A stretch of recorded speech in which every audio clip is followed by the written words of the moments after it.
Bem-vindo ao canal Escatológico.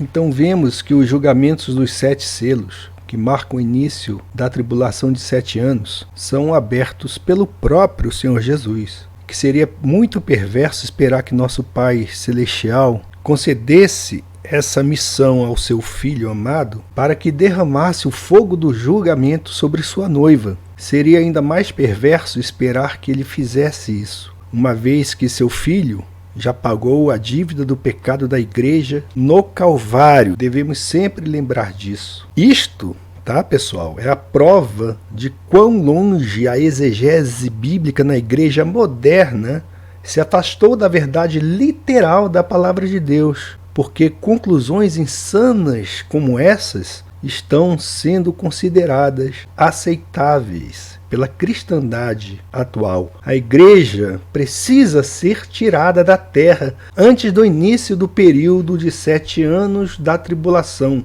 Aqueles que afirmam o contrário deixaram de compreender o que a palavra de Deus nos diz sobre o arrebatamento. Embora possam haver boas razões para isso, ou eles estão tentando deliberadamente confundir e enganar os santos. Também precisamos nos lembrar que a igreja sofrerá provações ou perseguição antes do arrebatamento. Isto já está acontecendo em muitas partes do mundo hoje e ficará cada vez pior e vai se propagar para regiões que não experimentaram esse tipo de coisa nos últimos séculos.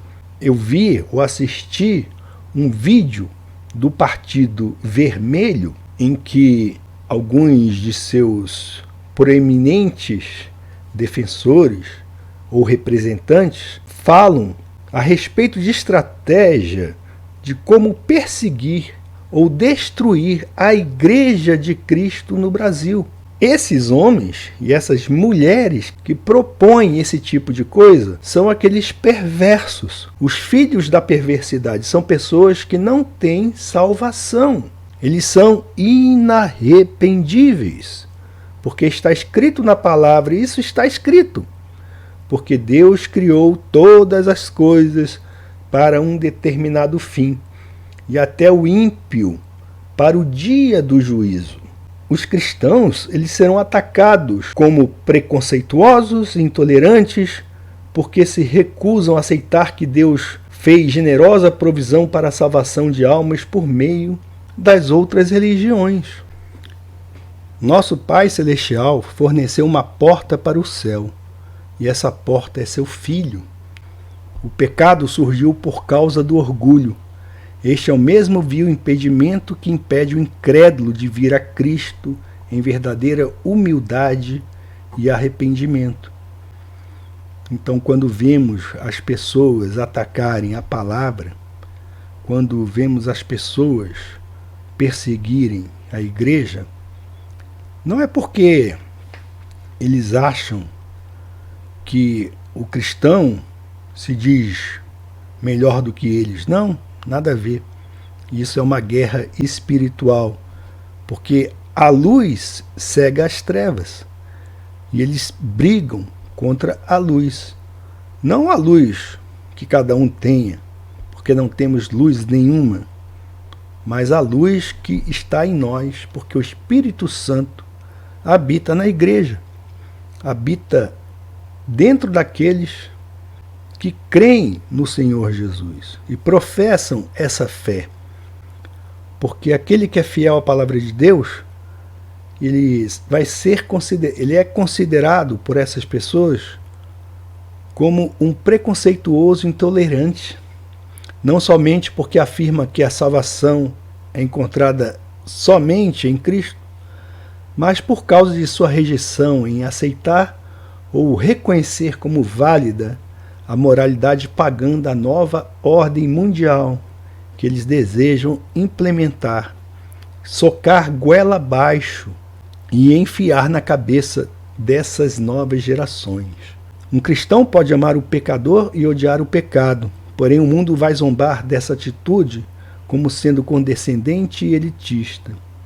Será esperado que ele desconsidere totalmente o pecado e o trate como sendo natural, saudável e agradável a Deus, muitos tipos de comportamentos que são profundamente condenados pela Bíblia. É assim que Satanás espera separar os santos de Deus. Ele deseja colocá-los em uma situação em que suas orações não têm efeito, porque eles tolamente manifestaram apoio à nova moralidade. Salmos 66:18 afirma: se eu atender à iniquidade no meu coração, o Senhor não me ouvirá. Alternativamente, se eles permanecerem firmes em sua posição, ficarão abertos à perseguição e sob o peso da lei. Qualquer fiel, portanto, poderá ser perseguido por utilizar, por exemplo, uma palavra indesejada pela nova ordem mundial. Em Isaías 29:21 está escrito: os que fazem culpado ao homem por uma palavra e armam laços ao que repreende na porta, e os que sem motivo põem de parte o justo. Isso está em Isaías, um profeta. Portanto, para os nascidos de novo, isso somente pode significar uma coisa: a guerra chegou até o seu quintal. Em bem pouco tempo teremos de fazer uma escolha decisiva entre os caminhos do mundo e a palavra de Deus. E se você começar a estudar as Escrituras e comparando com as notícias do dia a dia, você vai perceber que as trevas já estão operando dentro da igreja.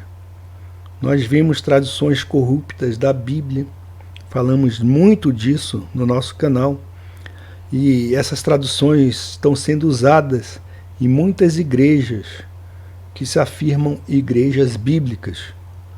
A nova versão internacional é provavelmente a pior, uma obra espertamente torcida, que tem sido usada por 80% ou mais dos cristãos professos.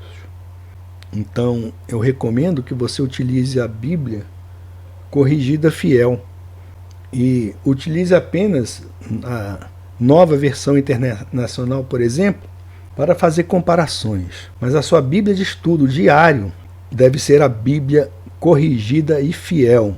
E essas Bíblias moderninhas, tá? Elas contêm muitas mentiras estratégicas, termos e conceitos que foram deliberadamente mal traduzidos, de modo a obscurecer uma verdade importante e levar os fiéis cristãos ao erro. Vamos considerar apenas um exemplo.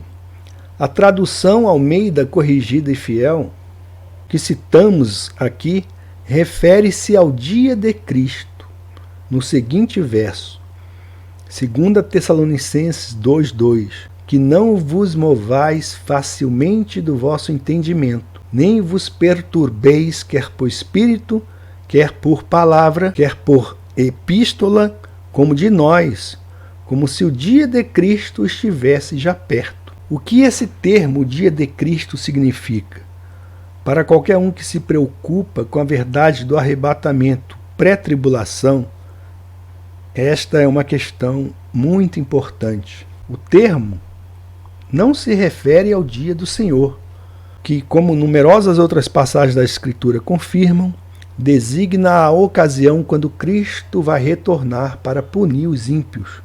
Portanto, o dia do Senhor Jesus, referido em 1 Coríntios 5:5 e 2 Coríntios 1:14, o dia de Jesus Cristo, referido em Filipenses 1:6, e o dia de Cristo, Filipenses 1:10 e 2:16, e 2 Tessalonicenses 2:2, todos esses termos se referem à mesma ocasião profética, o dia da ressurreição dos santos e o arrebatamento da igreja. Eles não se referem ao dia do Senhor, que é um evento posterior e separado, conhecido como a tribulação de 7 anos, porque várias traduções confundem o dia do Senhor com o dia do Senhor Jesus. Os eruditos acadêmicos provavelmente apontarão para 2 manuscritos antigos que excluem o nome Jesus, mas ao fazerem isso, eles estão rejeitando o testemunho de várias centenas de manuscritos que o incluem. Este é um erro muito sério e chocante. Então podemos ver a partir das traduções entre Almeida Corrigida Fiel e a Nova Versão Internacional, que isso encontrou um modo de entrar nas versões bíblicas usadas pela grande maioria de cristãos hoje. A Almeida Corrigida Fiel, em 1 Coríntios 5,5, afirma: seja este tal entregue a Satanás para a destruição da carne, para que o espírito seja salvo no dia do Senhor Jesus. Almeida Corrigida Fiel. O mesmo versículo, na Nova Versão Internacional, diz: entreguem esse homem a Satanás, para que o corpo seja destruído e seu espírito seja salvo no dia do Senhor. Satanás tem estado mesmo muito atarefado. Há muito tempo que os cristãos foram advertidos a não confiar nas traduções modernas da Bíblia, porém a maioria ignorou a advertência. Como resultado, temos hoje uma situação em que poucos fiéis conseguem defender o arrebatamento pré-tribulação. Portanto, preste atenção aqui. Preste bem atenção no que vai ser dito.